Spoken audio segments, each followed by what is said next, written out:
Halo semuanya, perkenalkan nama saya Sabrina Saknes Tarigan dengan NIM 122370019 dari Program Studi Teknik Pertambangan Institut Teknologi Sumatera.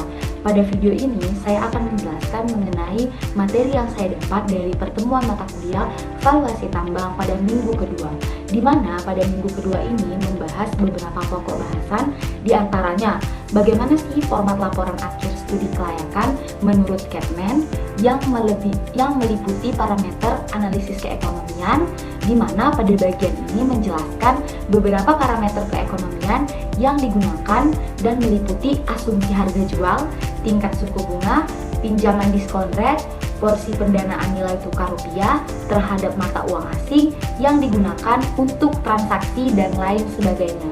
Selanjutnya ada bagian investasi nih, di mana pada bagian ini menjelaskan bagaimana rincian kebutuhan investasi untuk pendanaan kegiatan mulai dari eksplorasi, konstruksi, peralatan, modal kerja, modal tetap atau pembebasan lahan, konstruksi peralatan, dan lain sebagainya. Sumber dana dan investasi lainnya untuk kegiatan development atau eksplorasi. Selanjutnya ada bagian biaya produksi nih. Kemudian pendapatan dan laporan keuangan. Pada biaya modal sendiri banyak sekali hal-hal yang perlu diperhatikan untuk mengoperasikan sebuah proyek tambang yang bergantung pada beberapa isu. Di antaranya adalah sebagai berikut. Pertama, jenis mineral. Kita harus tahu nih jenis-jenis mineral apa yang terkandung di dalam proyek tambang yang ingin kita buka. Lalu metode penambangan. Kita juga harus tahu nih metode penambangan yang akan kita gunakan itu apakah open pit atau tambang terbuka atau bahkan underground atau tambang di bawah tanah sendiri. Lalu infrastruktur yang kita gunakan yang bisa meliputi listrik, bagaimana juga permukiman, jalan, rel kereta maupun bandara. Kemudian parameter lainnya itu ada sumber air dan juga listrik. Lalu ada topografi atau ketersediaan area untuk fasilitas proyek tambang tersebut. Lalu ada juga bendungan ataupun tailing air di mana bisa kita gunakan untuk sebagai tempat SAM sendiri. Lalu ada cuaca dan iklim.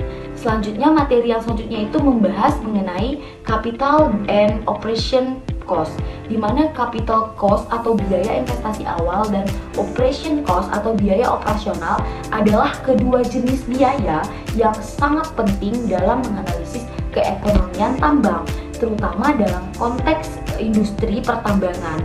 Nah, capital cost atau biaya investasi awal merupakan biaya yang kita perlukan untuk memulai suatu proyek atau investasi. Hal ini mencakup dalam pertambangan. Investasi ini mencakup semua pengeluaran yang diperlukan untuk pembangunan, pengadaan peralatan, dan infrastruktur sebelum operasi dimulai. Sedangkan operation cost sendiri atau biaya operasional merupakan biaya yang kita keluarkan selama operasi tambang berlangsung sehari-harinya. Dan operasi ini dimulai setelah proyek itu kita mulai. Nah, hal ini merupakan biaya yang sangat-sangat berkelanjutan dan kita butuhkan selama masa operasi itu berlangsung. Jadi mungkin hanya ini yang bisa saya sampaikan dari materi valuasi tambang pada pertemuan minggu kedua. Jika saya ada salah kata dan penyampaian dalam materi, saya mohon maaf Pak. Terima kasih.